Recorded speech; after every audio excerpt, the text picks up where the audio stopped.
여러분 밤새 잘 주무셨습니까? 1월 17일 금요일입니다. 이데일리 TV 뉴스 브리핑 시작해 볼까요?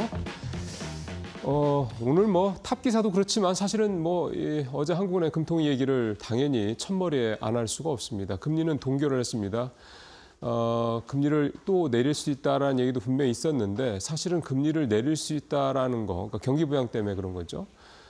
이 생각과 동시에 이거를 버금가거나 능가하는 이 부분이 한국은행이 또 금리 내리면 이거 조금 조금 하향 안정을 찾아가는 환율 또 확 또 튀는 거 아니야라는 걱정이었던 거죠. 또 이와 관련해서 다음 주에 또 트럼프 2기 정부가 출범을 하는 어떤 이런 부분도 있고요. 이 상황에서 한국은행이 정말 경기가 너무 나쁜 거를 생각을 하면은 금리를 한 번이 아니라 여러 번 내려야 될 상황이지만 지금은 이것도 다 대의죠. 다 대의긴 한데 조금 더 큰 대의. 그러니까 지금 당장 이 순간에 그게 결국은 이 외환시장 상황을 고려를 했다. 이렇게 해석을 해봐야 될 것 같습니다. 이제 3.0% 동결을 했고요. 일단 미국이 아직 금리를 지난번 12월 달에 내리고 난 이후에 지금 동결하고 있는 상황이기 때문에 이제 금리 차도 그대로고, 그러니까 아무래도 환율에 어떤 상방 압력을 줄 이제 그런 재료는 적어도 국내에서는 이제 만들지 않았다 이런 얘기가 좀 되는 거고요. 그래서 어제 1,400대 중반, 6거래일 만에 1,450대까지 하락을 한 부분도 이제 다행히 이런 한국은행의 결정의 시장도 잘 부합을 했다 이렇게 좀 볼 수가 있겠습니다.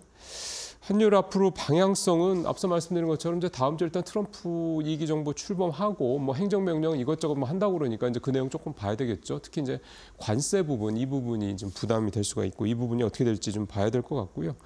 다음 주 중반쯤 돼야 어느 정도 방향성이 잡히지 않겠냐. 하지만 떨어지더라도 많이 떨어지지는 않을 것이라는 게 지금 우리 정책 불확실성이 해소되는 국면에도 불구하고 이게 사실 조금 우리의 아킬레스건이다 볼 수가 있겠습니다. 어제 이창용 한국은행 총재 간담회를 종합을 해보면 저는 두 가지 생각이 좀 듭니다. 첫 번째는 계엄 사태가 우리 경제에 미친 영향이 생각했던 것보다 컸다라는 거죠.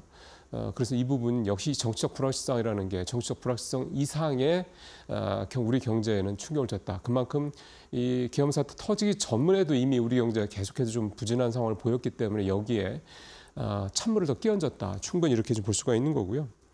그다음에 이제 환율 등 이 대외적 변수 때문에 금리를 동결하기는 좀 했는데 트럼프가 집권하고 난 이후에 이제 금리 상황들이 이게 어떻게 될지 좀 모르기 때문에 현재로 봤을 때는 이 환율이 이제 어느 정도, 그러니까 1,400원대 아래로 내려가는 건 사실은 좀 여러 가지가 좀 복합이 돼야 될 것 같고 1,400원대 초중반 상황에서 이제 결국은 우리가 경기를 살리기 위한 어떤 노력들, 대표적인 게 금리를 또 내려야 되는 건 당연히 2월 달쯤에 내릴 가능성이 좀 현재 높고요. 또 하나가 결국은 재정 정책이라고 생각을 합니다. 추경 좀 20-30조까지 나오고 있는데요. 추경을 조속히 편성을 해서 당장 이게 투입되는 건 한두 달 걸리더라도 일단 한국이 추경을 대대적으로 편성을 해서 경기를 살리게 나선다라는 시그널을 글로벌하게 보여줘야 된다라는 거. 이게 또 단순히 대외적인 측면뿐만 아니라 국내 국민들한테, 우리 국민들한테도 조금 안심을 줄 수 있는 또 이제 우리가 완전히 가지는 않겠구나라는 기대감을 심어줄 수 있는 중요한 그런 일이라고 생각을 합니다. 오늘 두 번째 기사는 산업면의 기사인데요. 1면과 4면에 걸쳐서 이데일리 신문이 굉장히 중요하게 다뤘습니다. 중국의 전기차 얘기죠. 어제 글로벌 전기차 판매 1위 회사죠. 중국의 BYD가 이제 자동차를 소개를 하면서 이제 한국 시장 진출을 본격 선언을 했습니다. 소형 전기차 SUV죠. 이 아토라고 하는데 이 제품을, 이 모델을 2천만 원대에 팔겠다라고 얘기를 했고요. 2,900만 원 정도 얘기가 나오더라고요. 여러 신문들을 좀 보니까. 사전 예약을 좀 시작을 했고 하반기에는 중형 SUV, 전기차 SUV죠. C-라이언 7, 그다음에 전기차 세단, C도 판매하겠다. 그러니까 일단 상반기에 아토를 내놓고 이제 한국 시장에서의 반응을 살펴본 다음에 한국 시장에서 반응이 좋으면 이제 확장을 하겠다 이건데 사실은 BYD만 이럴 게 아니라 지금 여기 한국 두루레온 회사들 무지하게 많죠. 중국 전기차 회사들. 아마 이 아토 3의 판매에 따라서 이 중국 전기차 회사들의 이 진입이 굉장히 빠르게 진행이 될 수도 있고 좀 주춤할 수도 있게 될 것 같습니다. 이 아토 3 같은 경우는요. 유럽 출시 가격이 4만 유로, 이게 우리 돈으로 따지면 대략 6천만 원이죠. 지금 유로화가 한 1,500원 정도 하니까. 일본에서는 450만 원, 우리 돈으로 한 4천만 원 조금 넘게 팔리고 있는 차입니다. 근데 우리나라에서는 이제 3천만 원도 채 안 되게 2,900만 원 정도에 팔린다. 3천만 원으로 치더라도 유럽에 비해서는 절반값, 일본에 비해서는 한 30% 가격 정도 싼 겁니다. BYD가 이렇게 자기네들 마진을 거의 안 내가면서 이렇게 싸게 파는 이유가 있겠죠. 일단은 가성비를 승부하겠다는 전략으로 볼 수가 있겠고요.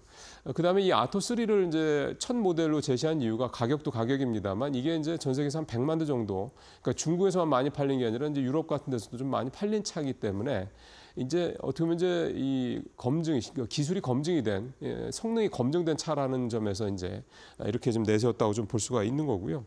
잘 아시는 것처럼 우리나라 시장은 이게 비단 제조 어떤 상품뿐만이 아니라 영화라든가 음악이라든가 이런 부분까지 글로벌 테스트베드 역할을 좀 오랫동안 해오고 있습니다. 그러다 보니까 만약에 한국 시장에서 이 중국의 전기차들이 잘 팔렸다 그러면 이게 다른 나라에 가서 마케팅하기 참 좋은 재료가 된다라는 거죠. 그런 측면도 좀 있다고 좀 봐야 될 것 같고요. 자, 그럼 이제 이 중국의 전기차 국내 시장 진출은 이제 어떻게 봐야 될 것이냐? 사실 소비자들의 판단입니다. 근데 이제 여러 가지 이제 중국 제품에 대한 우리가 갖고 있는 선입견도 분명히 있죠. 작년 초에 알테시 때문에 중국산이 아주 저가 제품들에 대한 이 품질 문제 우리가 다시 한번 경험을 했죠. 뭐 발암물질 이런 것들이 부지기수였으니까 이런 부분들 좀 있고, 그 다음에 이 아토 같은 경우 한 300km 정도 한번 충전하면 간다고 그러더라고요. 그러니까 이런 부분들에 대한 좀 주행거리가 국내 제품에 좀 짧다라는 이런 측면도 좀 있을 것 같고, 당연히 애프터 서비스 문제 거론될 수밖에 없고요. 그다음에 이제 안정성, 그다음에 이 항상 중국 제품 관련해서는 이 정보 유출에 대한 이 우려가 항상 있습니다. 이런 부분들에 대해서 이제 중국 이 전기차들이 어떻게 극복을 할 것이냐, 또 이런 부분들에 대해서 우리 소비자들은 과연 어떤 판단할 것이냐, 아주 귀추가 주목되는 부분이라고 볼 수가 있겠습니다. 세 번째 얘기는 이제 인터넷 은행주에 대해서 외국계 큰 손들이 폭풍 쇼핑을 하고 있다는 얘기인데요. 사실은 외국인들이 인터넷 그러니까 네이버나 같은 인터넷주와 인터넷 은행주들을 최근에 많이 산다는 얘기는 이미 전해드린 바가 있습니다. 근데 블랙록 펀드라든가 더 캐피탈 그룹 같은 이런 미국의 이제 유수의 운용사들이 이제 대거 주식을 사고 있다. 네이버 지분율도 6%로 올렸고 좀 보시죠. 그다음에 하나금융, KB금융, JB금융 같은 이런 금융주들 더 캐피탈 그룹이 한 1% 전후로 지분율을 높였다 이런 얘기들 나오고 있고요. 한마디로 이제 가격이 싸기 때문이라고 봐야 됩니다. 금융주도 같은 경우는 또 실적에 대한 기대감도 있고요. 물론 네이버도 마찬가지입니다만 결국 싸기 때문에, 그리고 한국 시장이 전반적으로 저평가되어 있기 때문에 이런 상황에서 이제 외국계 펀드들이 약간 스마트머니 성격으로 들어오고 있다, 이렇게 해석을 해보면 될 것 같습니다. 자, 마지막으로 SK하이닉스인데요. 실적 21일 날, 23일 날 발표될 예정인데요.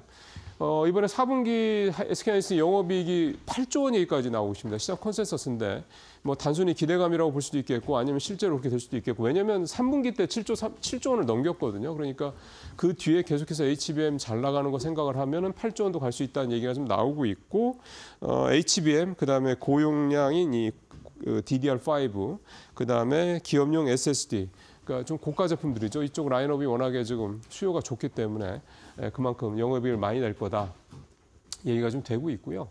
반면에 삼성전자는 지금 4분기 영업이익 컨센서스가 3조 원대도 안 될 수 있다는 얘기까지 나오더라고요. 반도체 부분만 얘기입니다. 이런 걸 생각하면 참 소위 말하는 이제 이 반도체 대장주가 이제 바뀌는 게 확연해지는 게 아니냐, 이런 생각도 좀 듭니다. 오늘 여기서 마치도록 하겠습니다.